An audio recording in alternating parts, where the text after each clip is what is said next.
Some words were never spoken. Some goodbyes are left unfinished. Some memories play on repeat, whispering, if only. This is a space for those echoes, for the stories that linger, the moments that shaped us, and the things we wish we could have said just one more time. Welcome to If I Could Say One More Thing, a podcast where we explore love, loss, and the weight of unspoken words. Whether it's a message left unsent, a conversation that never found its ending, or a question that still aches in the quiet. This is where we bring those stories to life. Because sometimes, even if we can't change the past, we can give it a voice. What if? It's a question that lingers in the quiet moments, in the spaces between choices we made and the ones we didn't. In today's episode, we meet Beth, someone who once believed love and ambition could coexist, until life pulled her and Jamie in opposite directions. Now, 2 years later, they reunite, not as lovers, but as people shaped by the roads they took. Was it the right choice, or just the only one they could make? This is a story about love, fate, and the lives we didn't choose. Beth was running late, which was exactly how she had planned it. Their reconnection had started with a simple message, one she had agonized over before finally sending. A casual check-in, an understated, "Hey, how you've been?" that somehow led to late-night conversations and the unraveling of 2 years' worth of distance. As fate would have it, Jamie mentioned he would be in London for a few days, and their meetup quickly went from an idea to a plan. And now, here she was, making her way to the coffee shop, deliberately behind schedule. She figured if she arrived late, there was a higher chance Jamie would already be there, giving her the upper hand. She would waltz in, all breezy and unbothered, as though this was just another Thursday afternoon, and not the first time she was seeing the man she once thought she'd marry. Naturally, in a twist of cruel irony, Jamie was even later. So Beth was left sitting alone at a small round table near the window, fidgeting with her coffee cup and feeling like the world's biggest cliché. 2 years had passed, and yet here she was, stomach in knots, wondering if she had made the biggest mistake in her life. "Beth!" She turned. Jamie was standing there, looking annoyingly exactly the same. If anything, he looked better, like he had been moisturized by the tears of angels, or, at the very least, had figured out a better hair product. He had that post-humanitarian glow, the kind of tan that said, "I have administered the saving medicine in the blistering sun, while you were inside debating the Oxford comma." "Jamie," she smiled, because what else was she supposed to do? Blurt out some awkward joke? Knock over the sugar dispenser with an over-enthusiastic wave? Her nerves had to manifest somehow, but she willed herself to stay composed. He slid into the chair across from her, grinning in that way that had always made her feel like the luckiest person in the room. He had no right still grinning like that. "You look good," he said, studying her. "So do you," she let out a small knowing sigh. "Unfair, really." A beat of silence passed. 2 years of history sitting awkwardly between them, cradling a cappuccino. "How's London?" Jamie asked, breaking the pause. Beth shrugged. "It's great. I mean, apart from the rain, the expense, and the fact that my neighbor plays the bagpipes at 6 a.m., you know, charming." Jamie laughed, and for a split second, it felt like old times, like they were back in their tiny apartment laughing about some absurd headline Beth was working on, or debating which takeout place was the least likely to give them food poisoning. "And you?" Beth asked. "Saving the world one vaccine at a time?" "Something like that," Jamie said, rubbing the back of his neck. Doctors Without Borders was intense, amazing, but intense. And now I'm back in the States working at a hospital in Chicago. "Oh," Beth blinked. "Chicago." "Yeah," he hesitated, then smirked. "It's not exactly war zones and emergency tents, but hey, at least I finally have reliable Wi-Fi again." Beth chuckled, but she couldn't ignore the tiny pang in her chest. Chicago was closer than wherever he had been before, closer than she had left herself imagine. Another beat of silence, heavier this time. "So," Jamie said, his voice quieter now, almost tentative. He leaned in slightly, as if the answer mattered more than he wanted to admit. "Do you ever think about it?" His fingers drummed lightly against the table, an old habit Beth recognized, one that meant he was hoping, maybe even bracing himself for her answer. Beth exhaled. "The what ifs?" He nodded, looking at her with that frustratingly earnest expression of his. "Yeah." Beth took a slow sip of her coffee, buying herself a second to think. The answer was yes.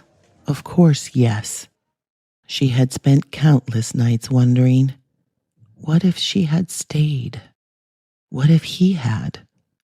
Would they be in a cozy house in their old town? Jamie working at the local hospital, Beth writing for the town paper, their biggest debate being whose turn it was to unload the dishwasher. "I do," she admitted. "I wonder if we made the right choice." Jamie exhaled, a small smile tugging at his lips. "I think we did."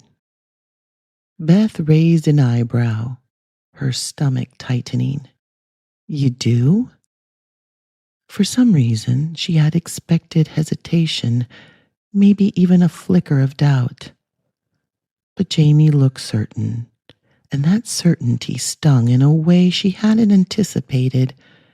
Had he never wondered, never missed her the way she had missed him?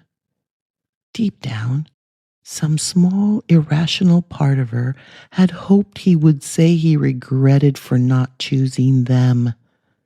But instead, he was sitting here, looking perfectly content with the way things had turned out, and Beth, well, Beth wasn't sure what to do with that. He nodded. "I mean, look at us. You're in London, writing for a magazine you love. I got to do the work I always dreamed of doing. Would we have been happy if we had stayed?" She thought about it. The imagined version of their life played out in her mind like an old film reel. It was cozy, safe, familiar. But it wasn't the life either of them had really wanted, was it? "I think we would have tried to be," Beth said carefully. "But would it have been worse? or just different? I don't know. She studied Jamie's face, searching for any flicker of uncertainty, any sign that he too had wondered. Would you have felt restless if you had stayed? If we had built something together instead? Jamie exhaled slowly, his fingers tracing the rim of the coffee cup.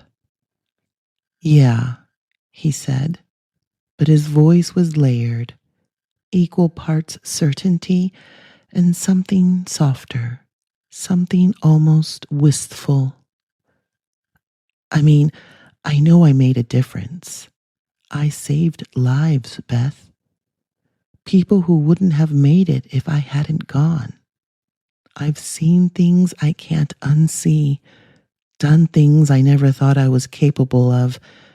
It made me a better doctor, a better man. He paused, looking up at her with a quiet intensity. But that doesn't mean I didn't miss you, or us. It doesn't mean I don't wonder what it would have been like if I had stayed. There's always going to be that gigantic what if hanging over it all. But at least this way, I know what would have happened if I had gone. I know the good that came from it. And I can live with that. And there it was, the quiet confirmation of what they had both known all along, that they had loved each other deeply, but not enough to give up who they were meant to be. Jamie looked up at her, grinning again.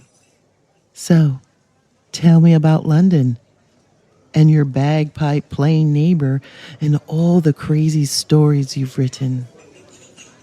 Beth let that settle between them. There will always be another version of their story, one where they chose differently, but they hadn't. And maybe, just maybe, that was okay. Beth smiled back, a quiet sense of peace settling in her chest. Maybe it wasn't meant to be. Maybe it never could have been. But that didn't mean it hadn't been real, or that it hadn't mattered. It had.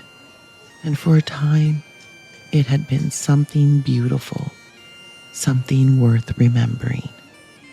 And maybe that was enough.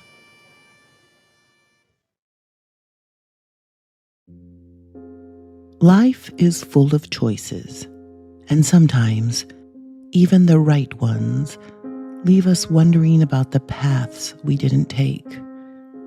Beth knows that feeling well because this story, while fictional, was inspired by her own.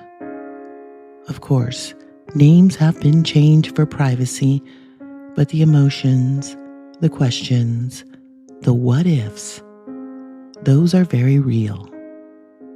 And now, Beth is here to share her thoughts on the story, her journey, and what she's learned in the 2 years since she and Jamie went their separate ways.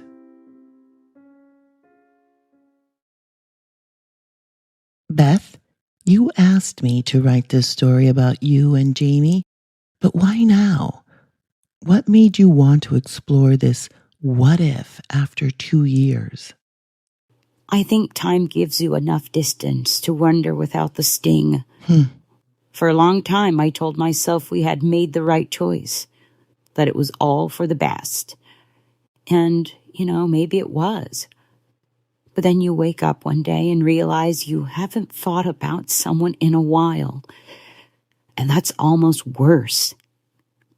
It makes you wonder, did I let go too easily, or was I just supposed to? In the story, you and Jamie talk about the lives you could have had. But do you think you would have been happy if one of you had chosen to stay? I think I would have been a version of happy. You see, that's the tricky part. It's easy to say, oh, I would have been miserable giving up my dream, But I don't know if that's true. Maybe staying would have made me just as happy in a different way.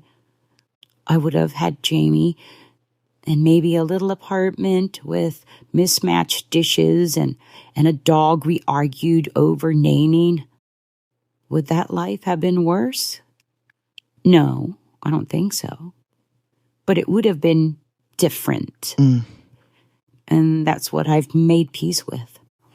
Jamie says in the story that this experience without you made him a better man, a better doctor. Do you feel the same about your journey? Absolutely. I love what I do. I love who I've become. And I think if I had stayed, I might not have pushed myself in the ways I needed to. But the thing is, we never get to live both versions of our lives. You don't get to compare side by side and say, oh yeah, this was definitely better. You just live the one you picked and you try to be at peace with it. Were you hoping Jamie would say he regretted leaving? A little, I guess. Yeah. I mean, who doesn't want to hear, I should have chosen you? But at the same time, I respect him for knowing himself, for knowing that his purpose was bigger than the two of us. That's what makes this whole thing complicated.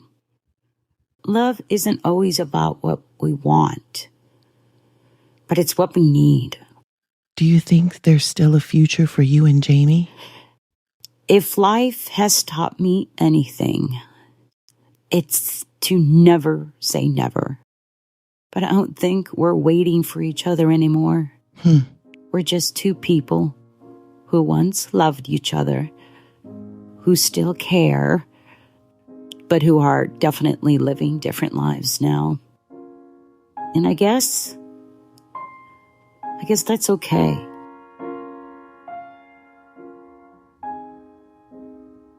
Some stories stay with us, not just because of the choices made, but because of the ones left behind. Beth's journey reminds us that love and longing often walk hand in hand, and that even when we move forward, the echoes of what if can still find us. But perhaps that's what it means to be human, to wonder, to reflect, and to hold space for both gratitude and curiosity. If you come back to listen, thank you. If this is your first time here, I hope you'll stay. And if you have a story tugging at your heart, waiting to be spoken into the world, I'd love to help give it a voice. You can send your story request to SayOneMoreThingPod at gmail.com, because sometimes all we need is a space to be heard. Thank you for listening, for feeling, and for being part of this conversation. I'm Andrea Applewick, and this is If I Could Say One More Thing.